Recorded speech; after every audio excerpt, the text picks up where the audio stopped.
Hi అండి, అందరికీ నమస్తే. నేను మీ అఖిల. వెల్కమ్ బ్యాక్ టు చిన్ని వ్లాగ్స్. సో ఈరోజు వీడియో వచ్చేసి ఏంటంటే పక్కా కొలతలతో సేమియా ఉప్మా పొడి పొడిగా ఎలా చేసుకోవాలో చూసేద్దాం.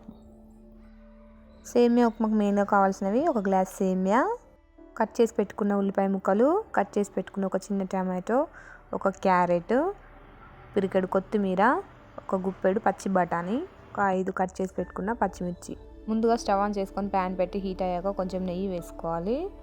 అందులో సేమ్యాలను వేసి మంచిగా కలుపుతూ దూరగా వేయించుకోవాలి. చూపిస్తున్న విధంగా దూరగా వేయించుకొని వేరే ప్లేట్లోకి షిఫ్ట్ చేసేసుకోవాలి. అదే ప్యాన్లో 1.5 స్పూన్ ఆయిల్ పోసుకోవాలి. ఈ సేమియా ఉప్మాకి ఆయిల్ అంతగా పట్టదు. ఆయిల్ హీట్ అయ్యాక ఒక 1/2 టేబుల్ స్పూన్ జీలకర్ర, 1/2 టేబుల్ స్పూన్ ఆవాలు వేసుకోవాలి. అదేవిధంగా కట్ చేసి పెట్టుకున్న పచ్చిమిర్చి ముక్కలను కూడా వేసుకోవాలి. ఇప్పుడు కట్ చేసి పెట్టుకున్న క్యారెట్ ముక్కలు, పచ్చి బఠానీలు, కట్ చేసి పెట్టుకున్న ఉల్లిపాయ ముక్కలను కూడా వేసుకోవాలి. అదేవిధంగా టమాటా ముక్కలను కూడా వేసుకుందాం. ఇప్పుడు కొంచెం కొత్తిమీరను కూడా వేసుకొని వీటన్నింటినీ బాగా మిక్స్ చేసుకోవాలి. మిక్స్ చేసుకున్న తర్వాత వీటన్నింటిని ఒక 5 నిమిషాలు మంచిగా మగ్గనివ్వాలి. ఇప్పుడు కొంచెం అల్లం వెల్లుల్లి పేస్ట్ వేసుకుందాం. ఫ్లేవర్ కోసం పచ్చి వాసన పోయే వరకు మంచిగా కలుపుకోవాలి. అదేవిధంగా రుచికి సరిపడా కొంచెం సాల్ట్ కూడా వేసుకొని మంచిగా కలుపుకోవాలి. ఒక చిటికెడు పసుపు కూడా యాడ్ చేసుకుందాం. పసుపు వేసుకోవడం అనేది ఆప్షనల్, కలర్ కోసం వేసుకుంటే కొంచెం వేసుకోవచ్చు.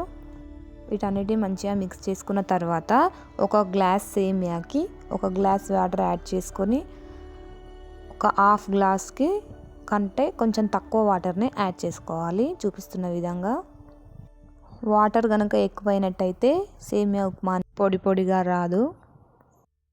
చూపిస్తున్న విధంగా వాటర్ యాడ్ చేసుకున్న తర్వాత మంచిగా కలుపుకొని ఒక 5 నిమిషాల పాటు వాటర్ని మంచిగా మరగనివ్వాలి.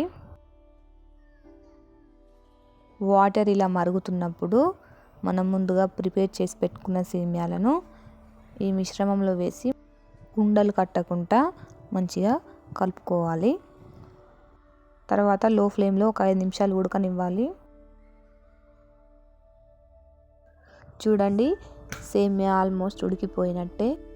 సేమియా ఉప్మా ఈ విధంగా చేశారంటే పిల్లల లంచ్ బాక్స్లోకైనా మార్నింగ్ బ్రేక్ఫాస్ట్లోకైనా మంచి టేస్టీగా ఉంటుంది. మీరు కూడా ట్రై చేయండి.